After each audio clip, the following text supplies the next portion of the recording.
Hello guys, welcome to my channel Wisdom World NS। So guys, polity की जो हमने series start की थी उसमें आज का हमारा मोस्ट इम्पोर्टेंट टॉपिक जो कि बिल्कुल एक लोअर एग्जाम से लेके एक अपर हायर एग्जाम तक जिसमें से क्वेश्चंस निकल के आते हैं उसको आज हम कवर करेंगे। That is the preamble of the constitution. और जो लोग किसी भी एग्जाम को प्रिपेयर नहीं भी कर रहे हैं उनको भी इसके बारे में पता होना चाहिए। ठीक है, क्यों पता होना चाहिए? क्योंकि यही हमारे कॉन्स्टिट्यूशन का आगे चल के क्या बनाते हैं, सारे के सारे जो फीचर्स है, जहाँ प्रोविजंस रखे गए हैं कॉन्स्टिट्यूशन के, वो सभी का एक छोटा सा एक तरह का जो इंट्रोडक्टरी पार्ट है वो कौन बताता है हमें? प्रीएम्बल बताता है। ठीक है, तो सबसे पहले इस बुक के अकॉर्डिंगली जो चीजें इसमें लिखी गई है वो हम इसमें डिस्कस करेंगे।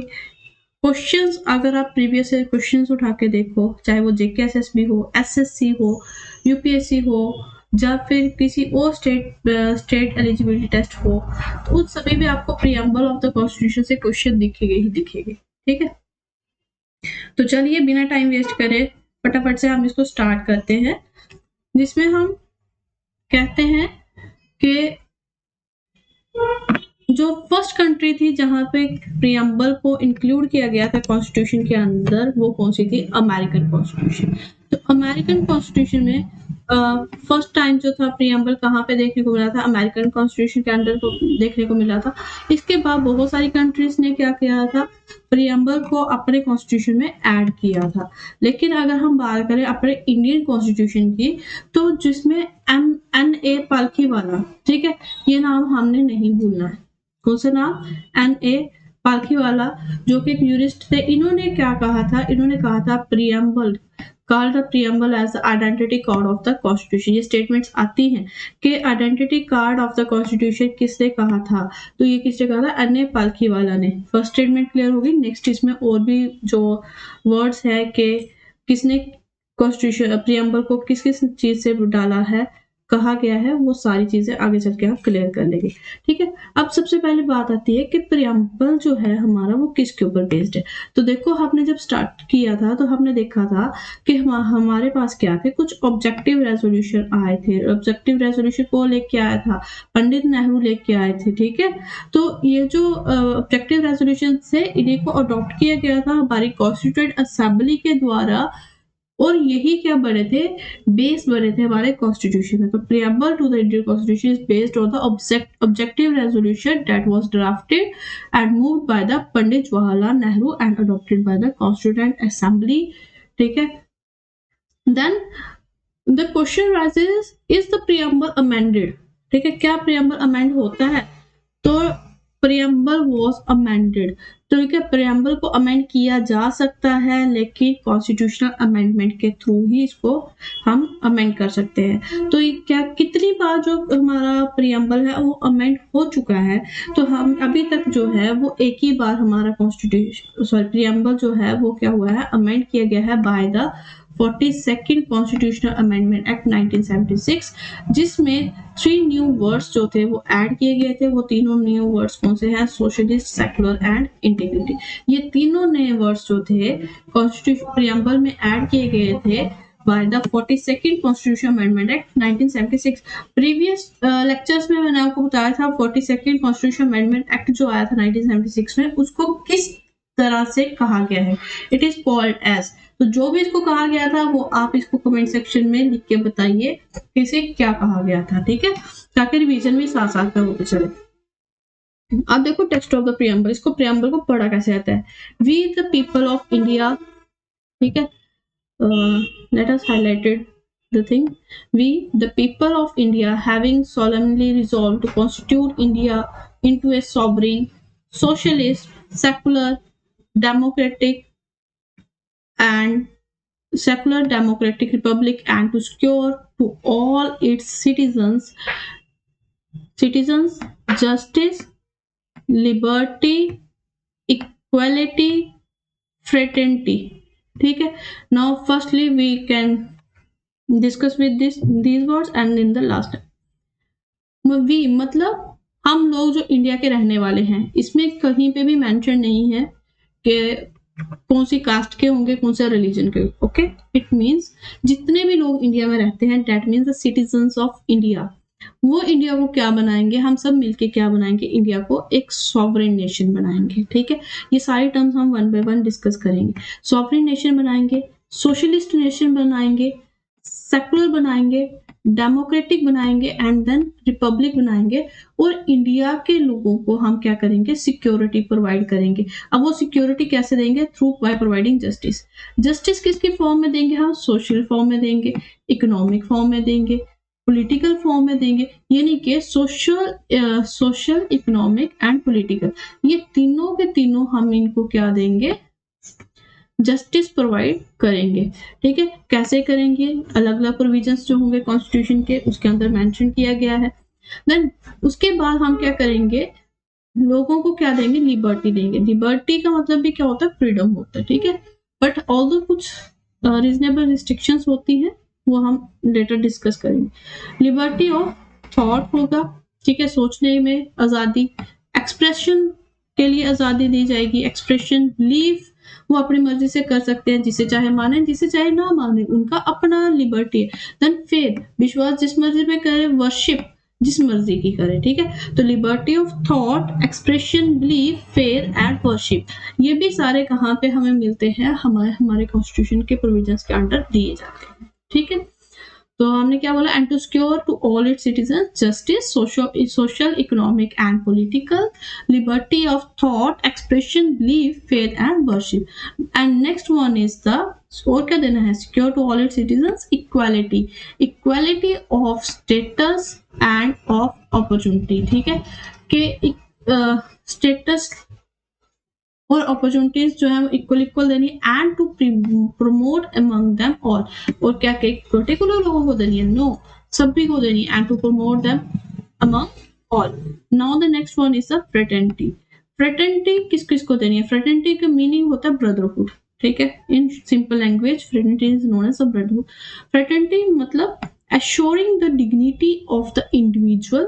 ठीक है, कि जो इंडिविजुअल्स हैं उनकी डिग्निटी बनी रहे। ठीक है, and the unity and integrity of the nation.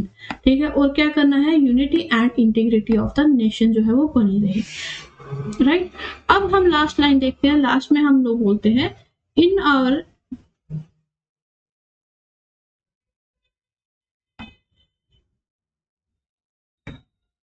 ठीक है, क्या बोलते हैं हम, in our Constituent Assembly this 26th day of November 1949 do hereby adopt, enact and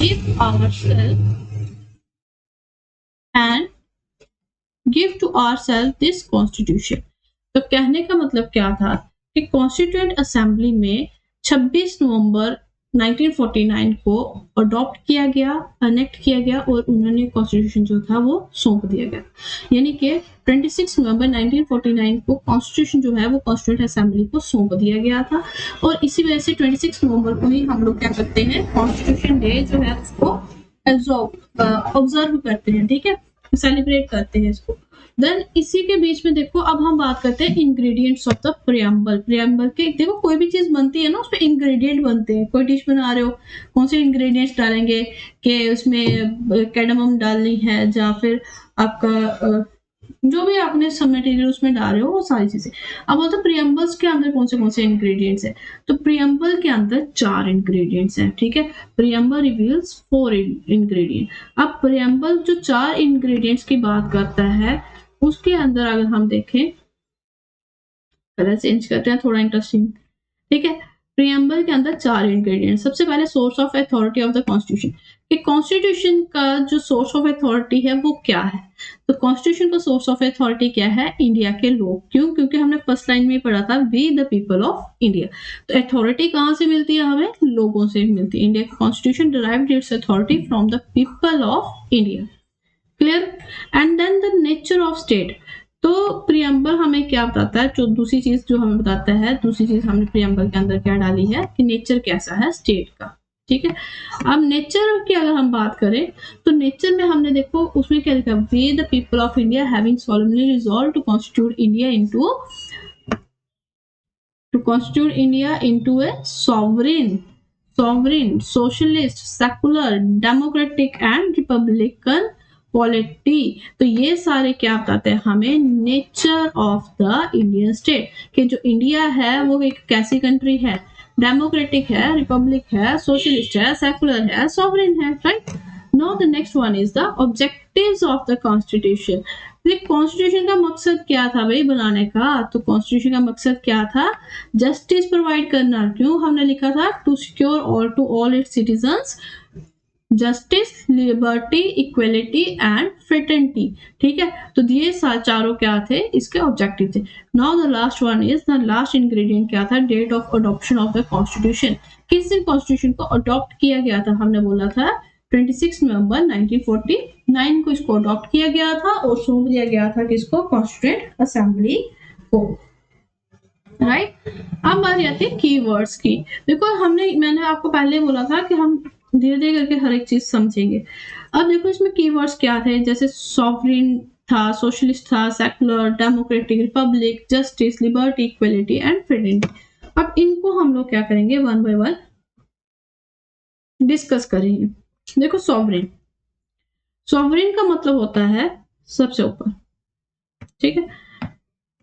अब हम बोलते हैं सॉवरिन का इंडिया के मतलब क्या है, India is neither A dependency nor a dominion of any other nation. देखो हमने पता था जब हमने हिस्टोरिकल बैकग्राउंड पढ़ रहे थे, जब इंडिया इंडिपेंडेंस एक्ट पढ़ रहे थे, तो जस्ट अ मिनट,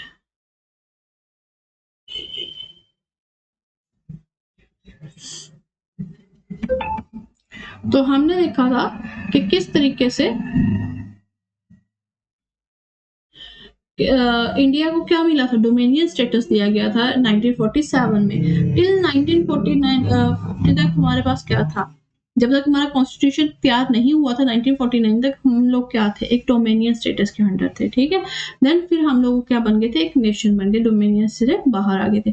तो हमने जब सॉवरेनिटी का कंसेप्ट रखा अपने प्रियम्बल के अंदर, तो हमने बोला कि इंडिया जो है वो ना ही किसी की डिपेंडेंसी है, ठीक है, मतलब कि किसी के ऊपर डिपेंडेंट कंट्री नहीं है, ना ही किसी दूसरी कंट्री का कोई डोमिनियन, किसी दूसरी कंट्री का वो क्या है, हिस्सा है। लेकिन एक क्या है इंडियन, एक क्या है इंडिपेंडेंट स्टेट है, सॉरी, ठीक है, बट एन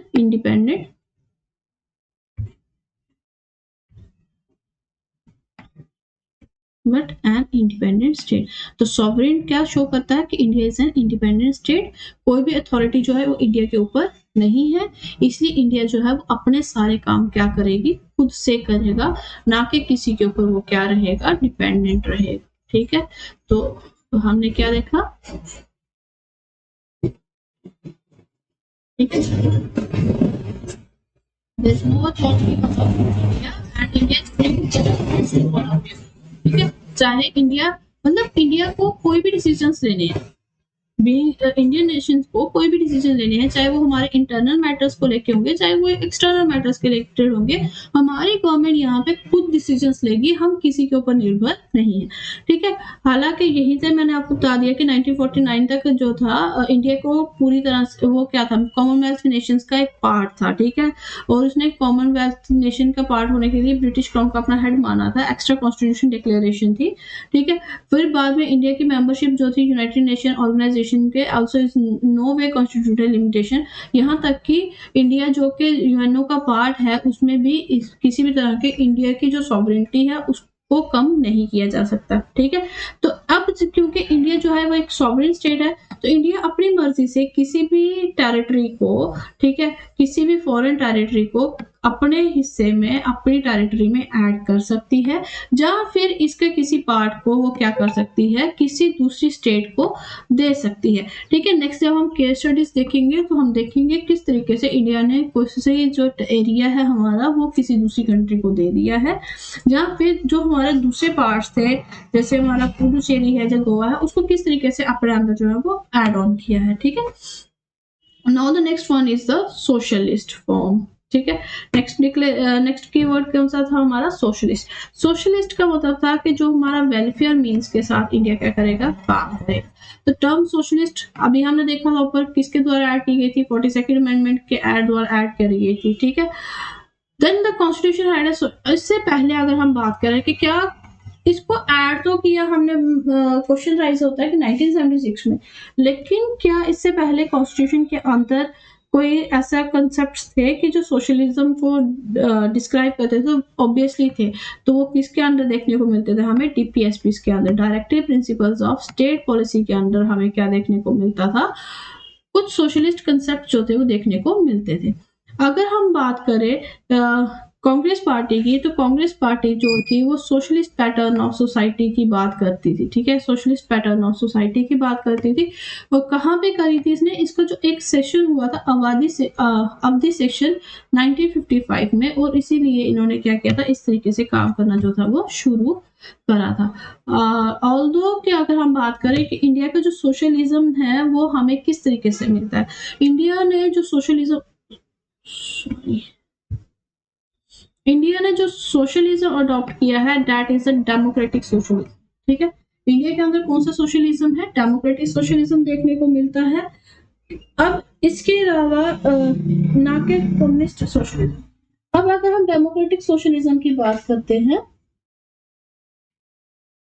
तो हम जानते हैं कि डेमोक्रेटिक सोशलिज्म में क्या होता है कि वेलफेयर मीन्स की बात, मिक्स्ड इकोनॉमी की बात करते हैं, ठीक है। सबसे पहले हमने यहाँ पे टर्म कौन सी अंडरस्टैंड करनी है? Democratic socialism. डेमोक्रेटिक सोशलिज्म बेटा क्या होता है? डेमोक्रेटिक सोशलिज्म बात करता है मिक्स्ड इकोनॉमी की, यहाँ पे दोनों पब्लिक और प्राइवेट सेक्टर जो है वो को एग्जिस्ट करती है साइड बाय साइड, ठीक है। इसी केस में इसी को चलते हुए अगर हम देखें तो जो हमारा सुप्रीम कोर्ट है, ठीक है, सुप्रीम कोर्ट ने भी क्या करा था, इस चीज को डिक्लेयर किया था। इन्होंने कहा था कि जो डेमोक्रेटिक सोशलिज्म है इंडिया, इसका मकसद क्या है? इसका मकसद है, एम क्या है इसका?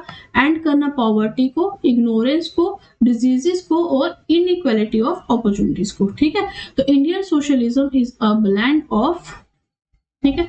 तो अगर हम बात करें इंडियन सोशलिज्म की, यहाँ पे हमें क्या देखने को मिलता है? ब्लेंड देखने को। Indian socialism is a blend of Marxism and Gandhism, और ज्यादातर स्ट्रेस किसकी तरफ रहता है इसका? गांधीज्म के ऊपर ही रहता है, ठीक है। गांधीयन जो फिलॉसफी थी उसके ऊपर हमारा ज्यादा जो सोशलिज्म है वो क्या करता है? बेस करता है। देन इसी के साथ साथ अगर हम बात करें कि क्या कभी इसमें कोई डिल्यूशन देखने को मिली है सोशलिज्म में, तो हाँ बिल्कुल देखने को मिली है। जब इंडिया ने क्या किया था 1991 में एलपीजी रिफॉर्म्स को अडॉप्ट करा था, ठीक है। जब एलपीजी रिफॉर्म्स को उन्होंने अडॉप्ट किया तो कहीं ना कहीं हमारा जो सोशलिज्म है उसके कंसेप्ट में हमें क्या मिले? कुछ क्रेडेंशियल्स का मिसयूज हम बोल सकते हैं, या हम ये बोल सकते हैं उनको जो था कुछ हद तक डिलीशन जो था वो किया गया, ठीक है। नन मिसयूज भी नहीं बोल सकते, मतलब कहने का कि 1991 में जब इकोनॉमी को ओपन किया गया था तो कहीं ना कहीं हमारा जो सोशलिज्म कंसेप्ट था डेमोक्रेटिक सोशलिज्म को, उसमें थोड़ा सा चेंजेस जो थी वो देखने को मिली थी, ठीक है।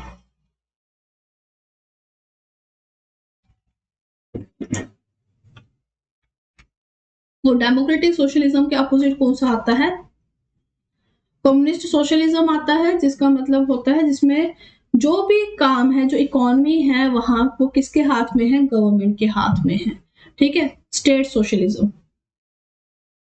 कैपिटलिज्म की बात करेंगे वहां पे सारा प्राइवेट सेक्टर्स के पास होगा, लेकिन हमारा डेमोक्रेटिक है तो मिक्स्ड इकोनॉमी चलेगा, right. Now the next one is the secularism, the secular. Third word की वर्ड जो था वो हमारा क्या था? Secular. This was also added by the 1976 constitution amendment, ठीक है। The number is 42nd।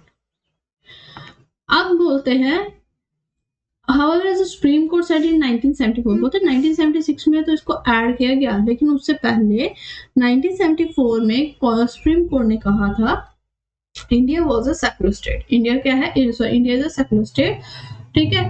हालांकि कहीं पे भी कॉन्स्टिट्यूशन के अंदर मेंशन नहीं है, लेकिन ऑब्वियसली कॉन्स्टिट्यूशन मेकर्स जो थे वो इंडिया को एक सेकुलर स्टेट देखते थे, इसीलिए उन्होंने क्या किया था, आर्टिकल 25 से 28 तक जो क्या देते हैं हमें फंडामेंटल राइट देते हैं फ्रीडम ऑफ रिलीजन के, उनको कॉन्स्टिट्यूशन के अंदर क्या करा गया था? इंक्लूड करा गया था, ठीक है। देखो क्या था बेसिकली कहीं पे भी क्लियर कट मेंशन नहीं था कि India is a secular state. But जैसे हमने देखा था कि सोशलिस्ट पैटर्न जो थे वो directive principles of state policy के अंदर डाले गए थे, उसी तरह फंडामेंटल राइट्स जो थे, freedom of right to freedom of religion के 25 से लेके 28 आर्टिकल तक, उसके अंदर जो था ये मेंशन करा गया था। वहां से हमें पता चलता है कि India is a secular state. Indian constitution में जो कंसेप्ट है सेक्युलरिज्म का वो पॉजिटिव कंसेप्ट है, ठीक है। ये बहुत मतलब जो यूपीएससी पीएससी लेवल के एग्जाम्स होते हैं वहां पे ये पूछा जा सकता है। इवन कि आज छोट उसमें नाथ तहसीलदार का जो पटवारी का एग्जाम होगा वहां पे भी पूछा जा सकता है कि इंडियन कॉन्स्टिट्यूशन में जो कंसेप्ट है सेक्युलरिज्म का वो पॉजिटिव है कि नेगेटिव है। तो ये क्या है, पॉजिटिव कंसेप्ट है। इसका मतलब क्या है कि सारे के सारे रिलीजन्स जो है हमारी कंट्री में उनको क्या मिलती है, इक्वल रिस्पेक्ट, इक्वल स्टेटस दिया जाता है बाय द गवर्नमेंट। हर किसी के पास क्या इक्वल स्टेटस है, उसमें किसी भी तरह की उनकी ये नहीं देखा जाएगा कि इनकी स्ट्रेंथ कितनी है या क्या है क्या नहीं, बराबर का दर्जा जो है वो सभी रिलीजन को दिया गया। Now the next keyword is a democratic. अब डेमोक्रेटिक की बात करें तो India is a democratic polity, ठीक है। अब हम बात कर प्रियम्बल के अंदर हमने देखा डेमोक्रेटिक पॉलिटी एज स्टिपुलेटेड, जैसे कि प्रियम्बल के अंदर बताया गया है ये किसके ऊपर बेस्ड है, डॉक्ट्रिन ऑफ पॉपुलर सॉवरेंटी के ऊपर बेस्ड है, जो क्या रखती है, पोजीशन है जिसके supreme court by the people. Democracy जो होती है वो दो तरह की होती है, ठीक है। अब देखो सिंपल सी बात, हमने यहाँ से जो कंसेप्ट हमने मर्ज करा है उसके अकॉर्डिंगली हमने ये याद रखना है कि डेमोक्रेसी जो है वो दो तरह की है, ठीक है। Democracy is of just a minute, two types। अब बचपन से पढ़ते आ रहे हो डेमोक्रेसी डेमोक्रेसी डेमोक्रेसी, तो डेमोक्रेसी जो होती है वो दो तरह की होती है, जिसमें हम बोलते हैं एक तो हमारे पास डायरेक्ट डेमोक्रेसी है, दूसरी हमारे पास कौन सी है, इनडायरेक्ट डेमोक्रेसी है, ठीक है। कौन सी है, डायरेक्ट एंड इनडायरेक्ट डेमोक्रेसी है। अब अगर हम डायरेक्ट डेमोक्रेसी की बात करें तो डायरेक्ट डेमोक्रेसी में क्या होता है, ठीक है।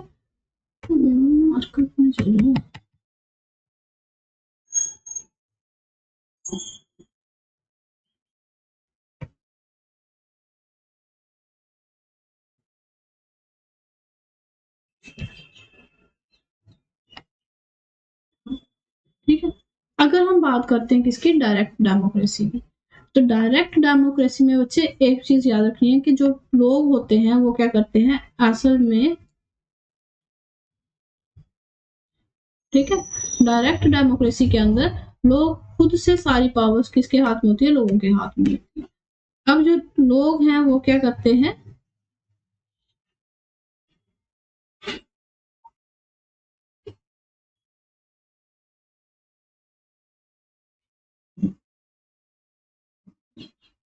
पता नहीं क्यों मार रहा है, तो डेमोक्रेसी के अंदर लोग जो है वो अपनी सारी सारी पावर्स जो है वो खुद से चलाते हैं, ठीक है। जैसे कि हम किसकी एग्जांपल लेते हैं, स्विट्जरलैंड की, ठीक है। लेकिन अगर हम बात करते हैं इनडायरेक्ट डेमोक्रेसी की, तो इनडायरेक्ट डेमोक्रेसी में जो हमारे रिप्रेजेंटेटिव्स होते हैं उनको इलेक्ट किया जाता है बाय द पीपल। उनको कौन इलेक्ट करता है, लोग उनको इलेक्ट करते हैं। फिर उसके बाद हम लोग क्या देखते हैं कि वो हमारी रिप्रेजेंटेशन जो है वो आगे जो है वो गवर्नमेंट में बैठते हैं, वही लोग फिर क्या करते हैं, लॉ बनाते हैं, ठीक है। अगर हम डायरेक्ट डेमोक्रेसी की बात करें तो डायरेक्ट डेमोक्रेसी में चार तरह के डिवाइसेस दिए गए हैं जिनके थ्रू जो है वो डेमोक्रेसी चलाई जाती है। That's one is the referendum, initiative, recall and plebiscites. इन सभी टर्म्स को हम वन बाय वन देखेंगे लेटर ऑन, ठीक है। अब अगर हम याद रखें तो बेटा सिंपल सी बात याद रखनी है कि जो इनडायरेक्ट डेमोक्रेसी है उसको रिप्रेजेंटेटिव डेमोक्रेसी भी कहा जाता है। और फिर से फर्दर इनडायरेक्ट डेमोक्रेसी जो है वो डिवाइड होती है दो तरह में, जिसको हम बोलते हैं पार्लियामेंट्री एंड प्रेसिडेंशियल, ठीक है। तो अभी हम देख लेते हैं इसको इन शॉर्ट, चल तो नहीं रहा, ये देखते हैं इसको।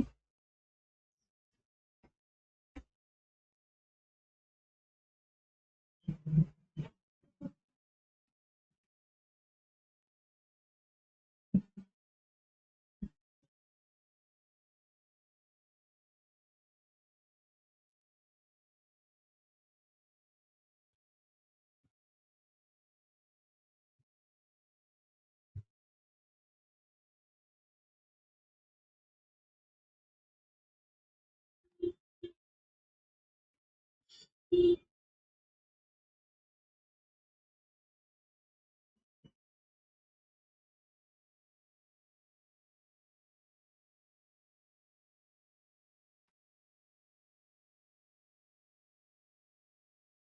don't know what happened now. चलिए, तो हमने क्या देखा, यहाँ से देखते हैं। हमने देखा डेमोक्रेसी, ठीक है, डेमोक्रेसी थी which was has two,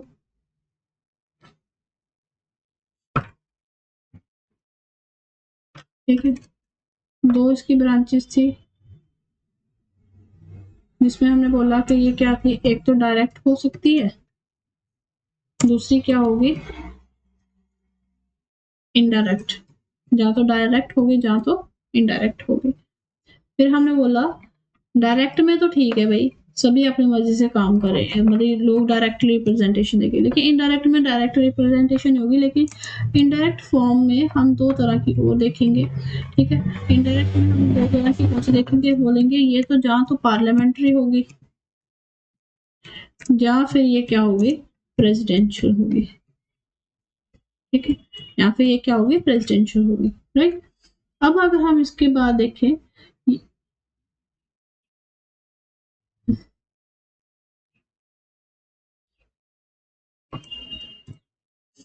ठीक है, अब अगर हम देखें कि इनमें डिफरेंस क्या क्या है, डिफरेंस बहुत सारे हैं, ठीक है। अब हमने यहाँ पे भी देखा,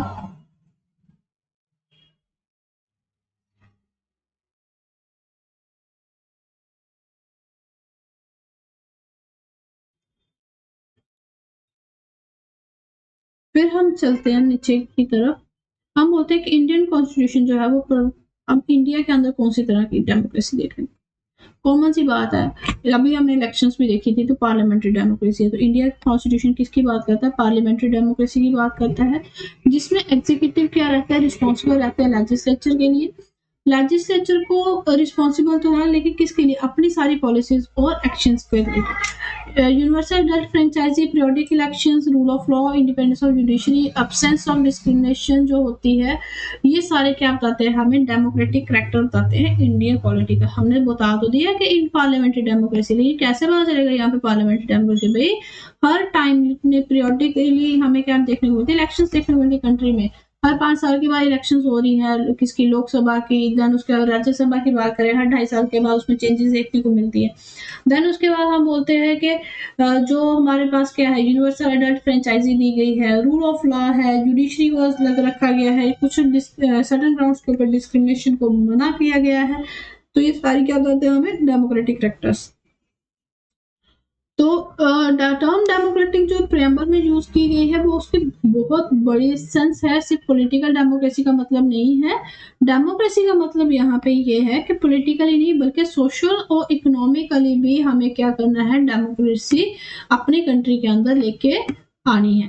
देन इसके बाद इसी चीज को, जो सोशल और इकोनॉमिक डेमोक्रेसी की बात करी थी, इस केस में BR अम्बेडकर क्या करते हैं, जब ये अपनी स्पीच दे रहे होते हैं कैबिनेट के अंदर, तो ये इसको क्या करते हैं, थोड़ा सा कंक्लूड करते हुए ये बोलते हैं, कंक्लूडिंग स्पीच में कॉन्स्टिट्यूंट असेंबली में, कब की बात है ये, 25 नवंबर 1949 की। ये नहीं पूछेगा कोई कब की है, सिर्फ इतना याद रखना है कि डॉक्टर BR अम्बेडकर ने अपनी कंक्लूडिंग स्पीच के अंदर कॉन्स्टिट्यूंट असेंबली में उन्होंने ये बोला था कि पॉलिटिकल डेमोक्रेसी जो है can not last unless there lies at the base of it social democracy.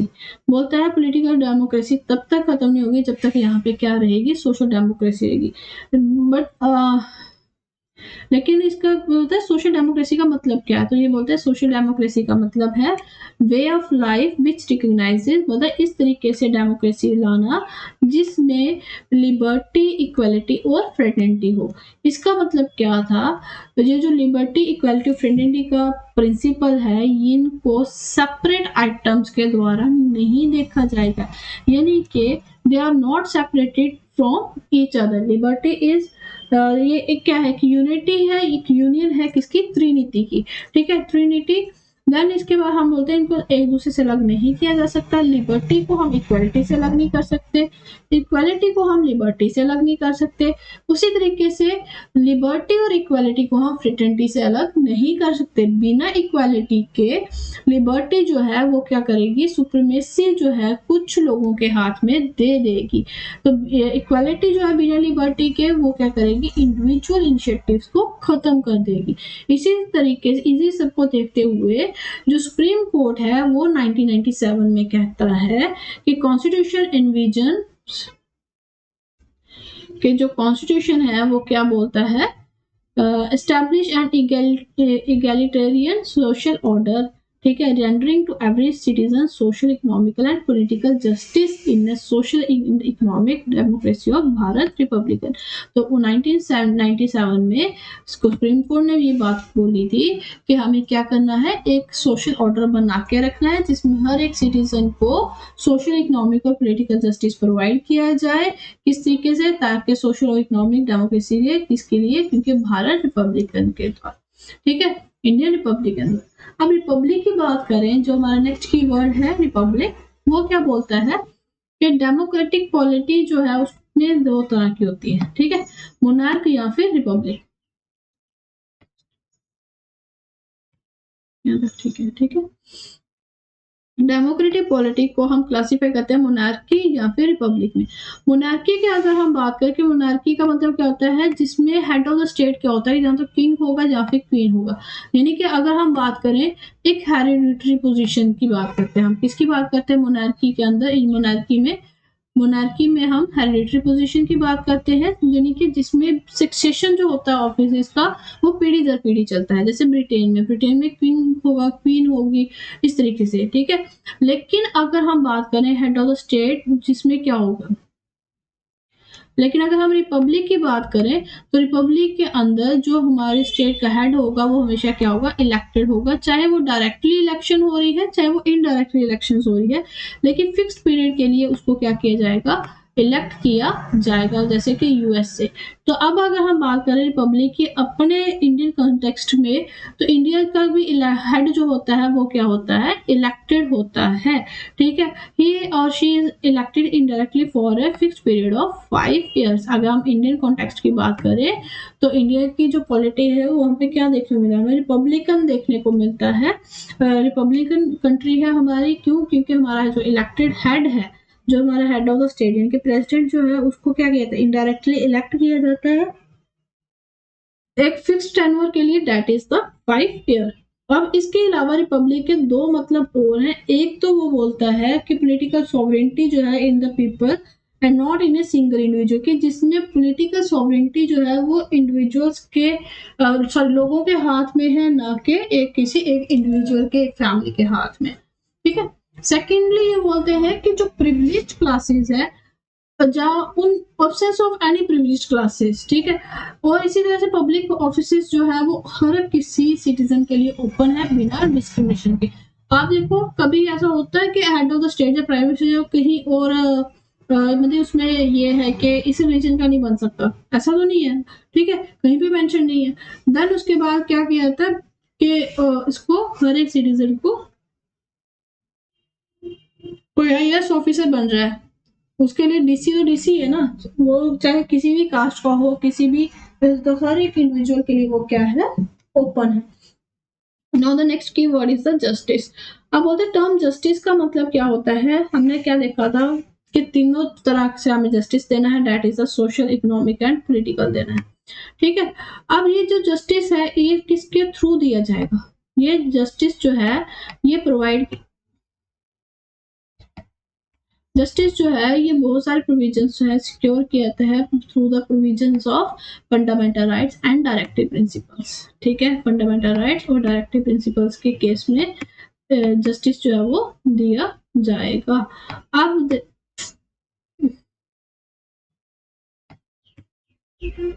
अगर हम बात करें सोशल जस्टिस की, अब हम किसकी बात करते हैं फटाफट से, one by one let us discuss social justice, ठीक है। अब बोलते हैं सोशल जस्टिस का मतलब क्या है कि हर एक सिटीजन को इक्वली ट्रीट करना बिना किसी भेदभाव के। सोशल डिस्टिंक्शन नहीं होना चाहिए। सोशल डिस्टिंक्शन किसके ऊपर बेस्ड होती है? Caste, colour, race, religion, sex and so on. ठीक है, इसका मतलब क्या है? एब्सेंस ऑफ प्रिविलेजेस जो है extended to any particular section of the society. किसी भी particular section of the society को क्या देना? बहुत सारा फायदा पहुंचाना, ऐसा नहीं होना चाहिए। और इम्प्रूव करना जो बैकवर्ड क्लासेस हैं वो जो है वो लगातार हो जानी चाहिए। बैकवर्ड क्लासेस हैं इंक्लूडिंग वुमेन्स आल्सो। ठीक है, अगर हम बात करते हैं इकोनॉमिक जस्टिस की, अगर इकोनॉमिक जस्टिस है इसमें क्या मतलब है कि नॉन डिस्क्रिमिनेशन होनी चाहिए लोगों के बीच में on the basis of economic factor. इनकी उनकी वेल्थ के लेके उनके बीच में कोई डिस्क्रिमिनेशन नहीं होना चाहिए। इनइक्वालिटीज इन द विप के नाम से हम इसको याद रख सकते हैं, वेल्थ, इनकम और property.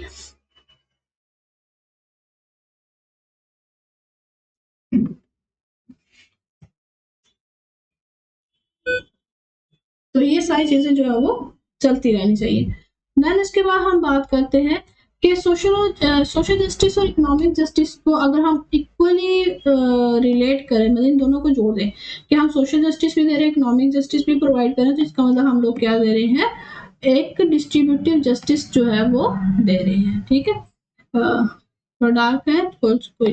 Next one is political justice. Political justice का मतलब क्या है? सिटीजन्स को क्या देना चाहिए? इक्वली राइट देना चाहिए कि वो लोग क्या करें? इक्वली असेस कर सके सारे के सारे पॉलिटिकल ऑफिसेज को। उनके पास इक्वल राइट टू वोट होना चाहिए, राइट टू वॉइस होना चाहिए गवर्नमेंट के अंदर। तो आइडिया जो है जस्टिस का, ये हमने कहाँ से लिया गया है? ये बहुत इंपॉर्टेंट क्वेश्चन बनता है। तो idea of justice we are obtained from the Russian revolution 1917। 1917 में जो रशियन रेवोल्यूशन आई थी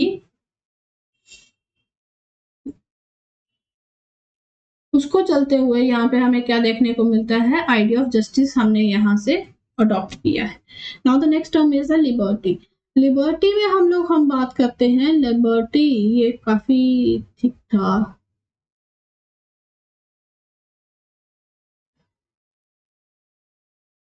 लिबर्टी का मतलब होता है absence of restraint on the activities of individuals and at the same time providing opportunities for the development of the individual personality।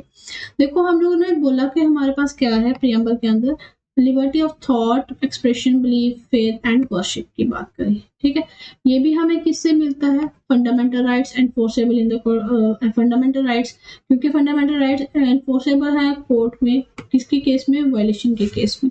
Liberty का मतलब क्या है कि आपके पास फुली फ्रीडम नहीं है। लिबर्टी और फ्रीडम में थोड़ा सा डिफरेंस होता है। फ्रीडम का मतलब आप पूरी तरह से आजाद हो, आप अपनी मर्जी से कहीं पे भी जा सकते हो, आ सकते हो, बैठ सकते हो, उठ सकते हो, खा सकते हो। लिबर्टी का मतलब ये है कि आपके पास लाइसेंस नहीं मिल गया कि आपका जो मन करे आप करो, यानी कि कुछ रिस्ट्रिक्शंस है, आप इंजॉय तो करोगे विद इन द लिमिटेशंस। जो लिमिटेशंस आपके ऊपर लगाई जाती है कॉन्स्टिट्यूशन के अंदर। ठीक है, कि लिबर्टी आपको दी जा रही है। लिबर्टी का मतलब ये बिल्कुल नहीं है कि आप अपनी मर्जी से जो मर्जी आए करें। आप जो भी करोगे वो कॉन्स्टिट्यूशन के हितों में रहते हुए करोगे। ठीक है, लिबर्टी जो है उसका मतलब क्या है? वो एब्सोल्यूट नहीं है बल्कि क्या है? क्वालिफाइड है। तो ये स्टेटमेंट बहुत बार पूछी जाती है, लिबर्टी इज एब्सोल्यूट और qualified. Is absolute but qualified. ठीक है, तो ये याद रखना है। उसी तरह से फंडामेंटल राइट भी जो है वो एब्सोल्यूट नहीं है बल्कि क्वालिफाइड है। ठीक है, तो liberty doesn't mean licence to do what one's like and has to enjoy it within the limitations of constitution within itself। right, यहाँ तक आपको क्लियर हो गया होगा, आई होप सो। अब देखो आइडिया ऑफ लिबर्टी कहाँ से आया? Idea of liberty, equality and fraternity का, ये हमें मिला था फ्रेंच रेवोल्यूशन से। सिर्फ चीज हमें याद रखनी है, फ्रेंच रेवोल्यूशन हुई थी 1789 में। ठीक है, फ्रेंच रेवोल्यूशन कब हुई थी?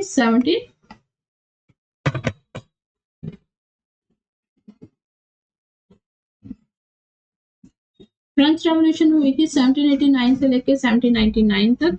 यहाँ से जो कंसेप्ट आए थे लिबर्टी, इक्वलिटी और फ्रेटर्निटी का आया था। जस्टिस का हमने कहाँ से लिया था? रशियन रेवोल्यूशन से आया था, और वो कब हुई थी?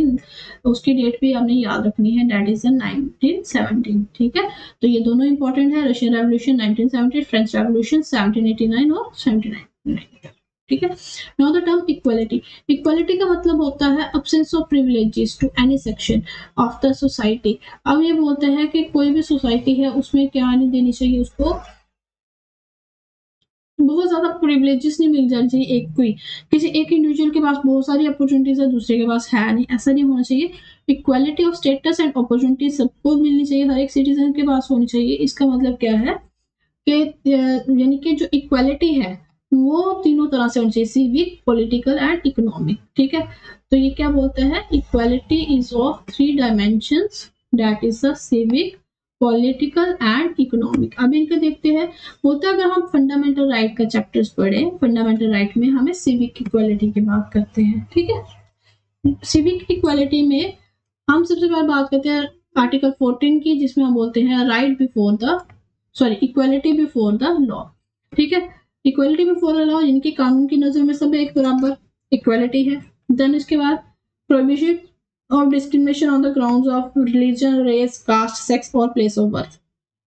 इन ग्राउंड के ऊपर और हमारे रिलीजन, रेस, कास्ट के ऊपर या प्लेस ऑफ बर्थ के ऊपर, जेंडर के ऊपर अगर हमें मना किया गया है भेदभाव करने से, तो वो कौन सी बात बोलते हैं, आर्टिकल 15। आर्टिकल 16 की अगर हम बात करते हैं, equality of opportunity in matters of public employment, यानी कि गवर्नमेंट सर्विसेज के अंदर जो भी आपको एम्प्लॉयमेंट मिलेगी वो उसमें भी क्या होनी चाहिए, इक्वालिटी होनी चाहिए। Then article 17 abolition of untouchability को खत्म कर दिया गया। आर्टिकल 18 अबॉलिशन ऑफ टाइटल्स, ये भी क्या बताता है हमें, इक्वल स्टेटस है, क्योंकि कोई अपने नाम के साथ महाराजा, महारानी, ये वो ऐसे टाइटल्स यूज नहीं कर सकता। ठीक है, according to the fundamental rights of the, ठीक है, तो इससे हमें क्या मिलता है, पता चलता है सिविक इक्वालिटी के बारे में पता। अब हम कॉन्स्टिट्यूशन की अगर हम बात करें, जिसमें हमें पॉलिटिकल इक्वालिटी के बारे में पता चलता है, तो उसमें क्या है, no person is to be declared ineligible, किसी भी बंदे को इनएलिजिबल नहीं कहा जा सकता इलेक्टोरल रोल के अंदर, उसको ये नहीं कहा सकता किसके क्या आप एलिजिबल नहीं हो, किसमें वोटिंग लिस्ट में ऐड ऑन होने के लिए, on the basis of religion, race, caste और सेक्स। यानी कि आर्टिकल 325 एंड आर्टिकल 326 जो है वो डील करते हैं पॉलिटिकल इक्वालिटी के साथ। 325 में इलेक्टोरल रोल्स की बात की जाती है ऐड करने की। ठीक है, तो हाँ, इलेक्टोरल रोल्स की बात की जाती है, जबकि 326 में इलेक्शंस जो होती हैं लोकसभा और स्टेट असेंबलीज की, किसके बेसिस पे, अडल्ट सफरेज के बेसिस पे इसको, on the basis of adult suffrage. ठीक है, कि जो इलेक्शंस अडल्ट लोकसभा की या फिर स्टेट असेंबलीज की, वो किसके ऊपर बेस्ड होंगी, हमारे यूनिवर्स अडल्ट फ्रेंचाइजी के ऊपर बेस्ड होंगी। ठीक है, 325 एंड 326। अब बात करते हैं हम नेक्स्ट, जो आर्टिकल 39 है हमारा डीपीएसपी का, वो भी क्या बोलता है, हर एक आदमी और औरत के पास क्या होना चाहिए, इक्वल राइट्स होने चाहिए to an adequate means of livelihood and equal pay for equal work. ठीक है, तो इकोनॉमिक राइट्स की बात कौन करता है हमारे पास, यहाँ पे सिविक राइट इक्वालिटी देख ली, पॉलिटिकल इक्वालिटी देखिए, आप इकोनॉमिक इक्वालिटी आर्टिकल 39, जिसमें ये बोलता है हर एक मर्द और एक औरत को क्या होना चाहिए, उनके पास एडिक्वेट मींस ऑफ लाइवलीहुड होनी चाहिए और इक्वल पे इक्वल वर्क के लिए उनको देना चाहिए। क्या अगर एक मेल और एक फीमेल टीचर दोनों अगर पढ़ा रहे हैं, तो दोनों की सैलरीज भी क्या होंगे, सेम होंगी, यानी कि इकोनॉमिक इक्वालिटी होनी चाहिए उनके बीच में। ठीक है, तो that is secured on the basis on by the directive principle of state policy under article 39। Then after that fraternity, तो मैंने आपको पहले ही बोला कि फ्रेटर्निटी का मतलब क्या होता है, ब्रदरहुड होता है। कॉन्स्टिट्यूशन क्या बोलता है, फीलिंग ऑफ फ्रेटर्निटी को by single system of brotherhood कैसे बने रहेगी, सिस्टम ऑफ सिंगल सिटीजनशिप। ठीक है, इसके अलावा ये बोलते हैं कि फंडामेंटल ड्यूटीज जो है आर्टिकल 51A, वो क्या बोलता है कि ड्यूटी है हर एक सिटीजन ऑफ इंडिया की कि वो क्या बनाए रखे, हार्मनी बनाए रखे, कॉमन ब्रदरहुड को बनाए रखे, और जितने भी लोग हैं इंडिया के, वो अपने रिलीजियस, लिंग्विस्टिक या रीजनल सेक्शनल डाइवर्सिटीज के होते हुए, देखो इंडिया में बहुत तरह की डाइवर्सिटीज को देखने को मिलेगी, इन सारी डाइवर्सिटीज के बावजूद हमें क्या रखना है, आपस में भाईचारा बना के रखना है। इसीलिए क्या किया गया था, फंडामेंटल ड्यूटीज को कॉन्स्टिट्यूशन के अंदर इंक्लूड किया गया था, और इसी चीज को, ये फ्रेटर्निटी का जो कंसेप्ट है वो भी इसमें डाला गया था। अब होता है फ्रेटर्निटी दो चीजें शोर करती है, एक तो हमने क्या देखा था, डिग्निटी ऑफ द इंडिविजुअल। ठीक है, हार्मनी कैसे बनेगी, जब हम एक दूसरे की क्या करेंगे, रिस्पेक्ट करेंगे। ठीक है, बिना उसका रिलीजन देखे, बिना उसका जेंडर सेक्स देखे, बिना उसकी कास्ट देखिए, ठीक है। तो डिग्निटी ऑफ द इंडिविजुअल को एक तो रिप्रेजेंट करता है, दूसरा ये बात करता है unity and integrity of nation. अब वर्ड इंटेग्रिटी है, ठीक है, यूनिटी पहले से इंक्लूडेड था, बट इंटेग्रिटी वर्ड को by the 42nd amendment act जो है वो ऐड किया गया, ठीक है। होप यहाँ तक आपको क्लियर हो गया होगा। देन इसके बाद हम बात करते हैं अकॉर्डिंग टू के एम मुंशी, जो ड्राफ्टिंग कमेटी के मेंबर थे, इन्होंने एक बात करी थी डिग्निटी ऑफ द इंडिविजुअल। इसका मतलब क्या है, कॉन्स्टिट्यूशन सिर्फ ये ना देखे कि मटीरियली बेटरमेंट हो रही है लोगों की, बल्कि इसमें ये है कि हर एक इंडिविजुअल जो है वो क्या है, उसको इक्वल दर्जा, उसको एक रिस्पेक्टफुल बिहेवियर जो है वो मिलना चाहिए, ठीक है। तो ये सारी चीजें जो थी वो इसके अंदर रखी गई थी।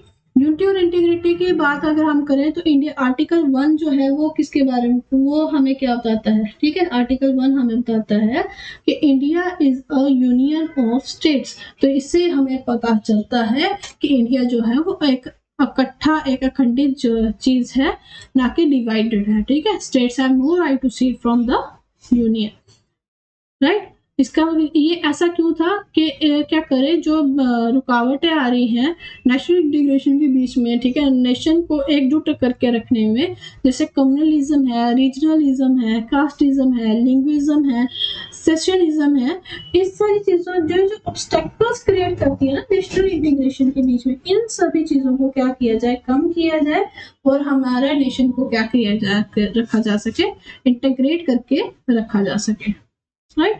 अब हम फटाफट से सिग्निफिकेंस ऑफ द प्रीएम्बल देख लेते हैं। सिग्निफिकेंस ऑफ द प्रीएम्बल की अगर हम बात करें तो मतलब प्रीएम्बल जो है उसमें बेसिक फिलोसफी और फंडामेंटल वैल्यूज है, पॉलिटिकल, मॉरल, रिलीजियस, और जिसमें कॉन्स्टिट्यूशन क्या है, बेस्ड है। इसके अंदर क्या है, एक नोबल विजन था कॉन्स्टिट्यूशन असेंबली का, और जो ड्रीम्स और एस्पिरेशंस थे founding father of the constitution, वो सारे देखते हैं।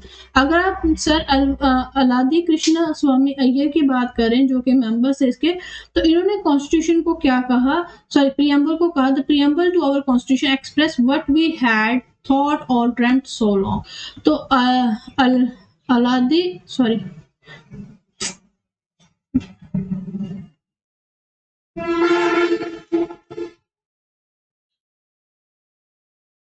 अगर हम बात करें किसकी, अलादी कृष्ण स्वामी अय्यर की, तो ये बोलते हैं कि प्रीएम्बल के जो है कॉन्स्टिट्यूशन का, उसमें क्या है, वो सारी चीजें मेंशन है, जिसके बारे में हमने बहुत लंबे समय से क्या रखा था, एक ख्वाब देखा था, हमारी सोच थी।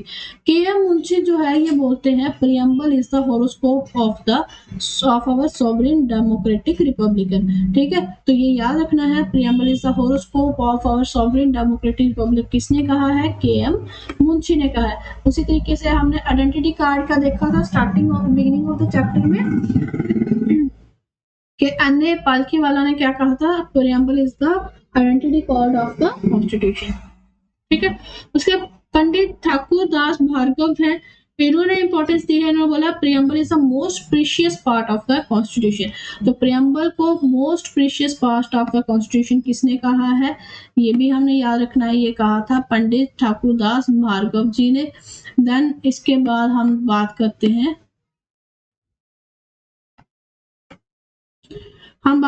हैं, it is the soul of the constitution, इन्होंने ही क्या कहा था, सोल ऑफ द कॉन्स्टिट्यूशन भी कहा था, it is the key to the constitution भी इन्होंने कहा था। Then it is a jewel in the constitution, jewel set in the constitution, jewel set भी कहा था इसको। And it is a proper yardstick, preamble को ये भी कहा गया था proper yardstick with which no one can measure the worth of constitution. ये वो चीज है जिससे कोई भी कॉन्स्टिट्यूशन का वर्थ जो है वो मेजर नहीं कर सकता। देन सर अर्नेस्ट बेकर जो थे इंग्लिश पॉलिटिकल साइंटिस्ट, इन्होंने कहा था प्रीएम्बल जो है as the key note to the constitution, और इन्होंने टेक्स्ट दिया था it at opening of his popular book principles of social and political theory. कई बार बुक का नाम आ जाता है तो उसको याद रख लेना, principle of social and political theory, ये किसने लिखी थी, सर अर्नेस्ट बेकर ने लिखी थी। एम हदियतुल्ला जो कि फॉर्मर चीफ जस्टिस थे इंडिया के, इन्होंने बोला था preamble resembles the declaration of independence of the USA of the America, but it is more than a declaration. It is a soul of our constitution which lays down the pattern of our political society. It contains the solemn resolves which nothing but revolution can alter.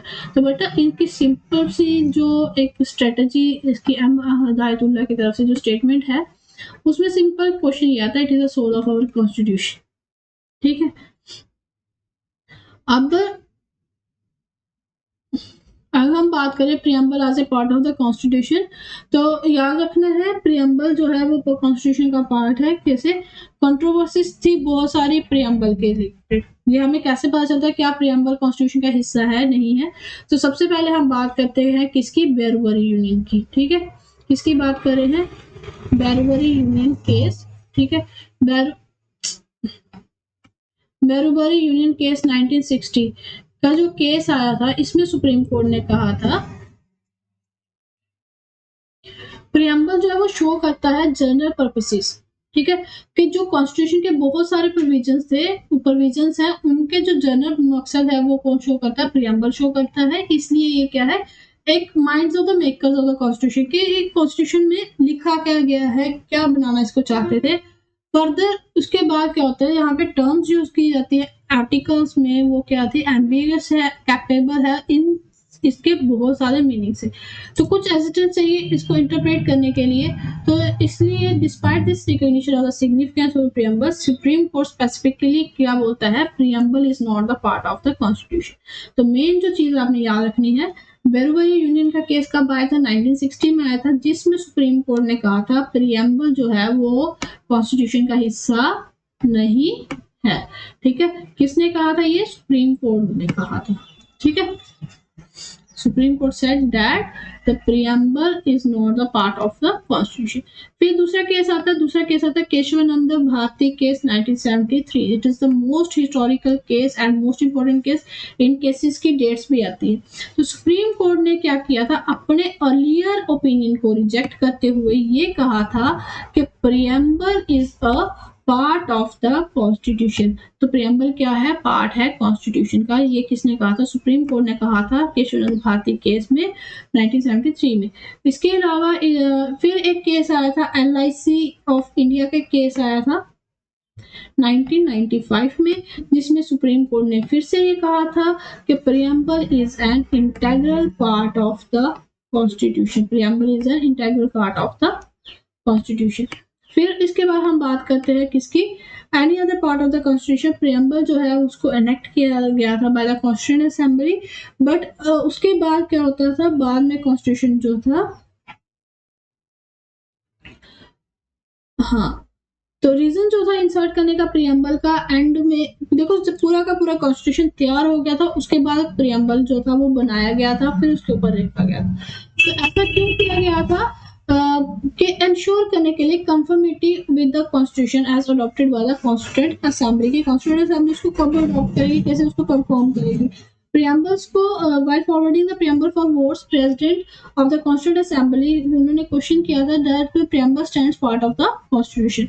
तो उन्होंने भी क्या कहा था कि motion जो था उस वक्त अडॉप्ट किया गया था, और करंट ओपिनियन जो था हेड सुप्रीम कोर्ट कि ये क्या कहा गया था, preamble is a part of the constitution as in consonance with the opinion of the founding father of the constitution. और जो अभी का जो ओपिनियन है सुप्रीम कोर्ट का और फाउंडिंग फादर का, वो क्या है, आपस में रिजेंबल करता है, मेल जोल करता है, और यहीं से हमें पता चलता है कि प्रियम्बल जो है वो पार्ट था कॉन्स्टिट्यूशन का। ठीक है, however two things to be noted, हालांकि दो चीजें हमें ध्यान में रखनी है। Preamble is neither a source of power to legislature nor a prohibition upon the power of legislature.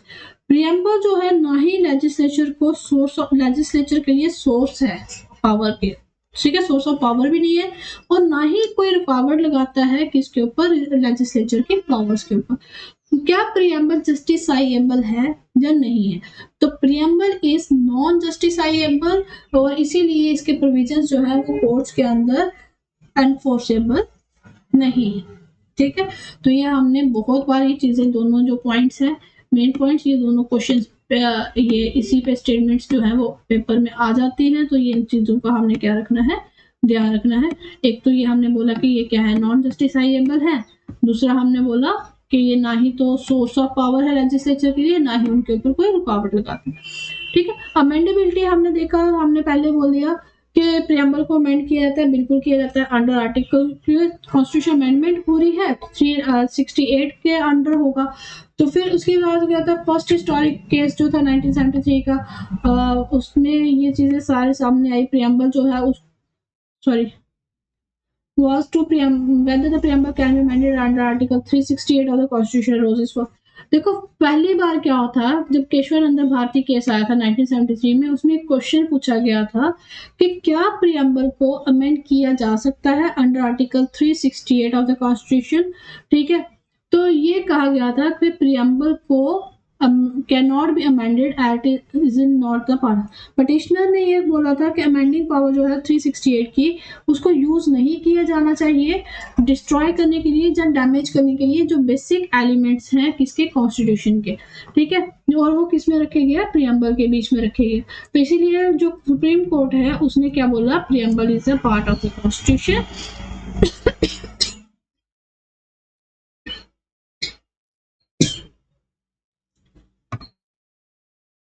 इन्होंने बोला प्रियम्बल को अमेंड किया जा सकता है, बट किसी भी तरह के बेसिक फीचर्स जो होंगे कॉन्स्टिट्यूशन के, उसको हम अमेंडमेंट नहीं कर सकते, यानी कि basic structure of the constitution can not be amended.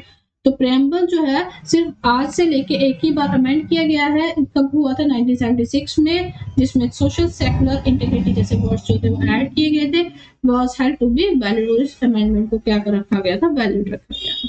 ठीक है, तो इसी के साथ हमारा आज का जो चैप्टर था वो भी क्या होता है, खत्म होता है। होप आपको इस पूरे चैप्टर की क्या होगी, समझ आ गई होगी।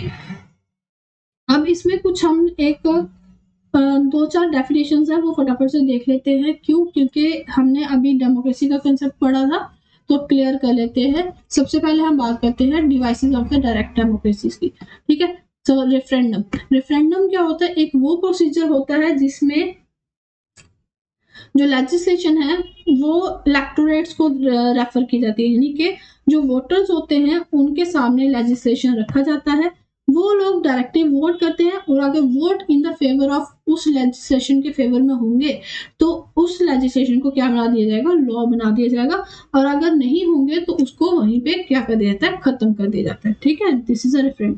Then the next method is initiative. Initiative में क्या होता है, जिसमें लोग खुद से कोई बिल लेके आते हैं लेजिस्लेचर के पास कि भाई हम ऐसा कानून चाहते हैं, आप ऐसा कानून ले आइए। तो उसमें क्या होता है, उस मेथड को हम इनिशिएटिव बोलते हैं। Recall is also method of the direct democracy. Recalling में क्या होता है, वोटर्स जो है वो अपने रिप्रेजेंटेटिव्स को रिमूव कर सकते हैं, किसी ऑफिसर को रिमूव कर सकते हैं आप उसके टर्नओवर खत्म होने से पहले पहले। क्यों, कि जब अगर कोई उनका जो रिप्रेजेंटेटिव है, जो ऑफिसर है, वो क्या नहीं कर पा रहा, अपनी ड्यूटीज प्रॉपरली नहीं कर पा रहा। देन द प्लेबिसाइट जो है वो एक मेथड है जिसमें क्या होता है, ओपिनियन जो होते हैं लोगों के किसी भी पब्लिक इंपॉर्टेंस को लेके वो लिए जाते हैं। जनरली जो टेरिटोरियल डिस्प्यूट्स होते हैं उस केस में ऐसा किया जा सकता है। तो ये जो चारों टर्म्स है ना, रेफरेंडम, इनिशिएटिव, रिकॉल, प्लेबिसाइट, ये मैच करने के लिए आती है। तो इसको सिंपल वर्ड्स में आपने इनकी डेफिनेशन जो है वो पढ़ लेनी है एक बार खुद से। With this we complete our chapter. Hopefully you can enjoy the lecture. Do like, share, subscribe, and continue with the lecture series.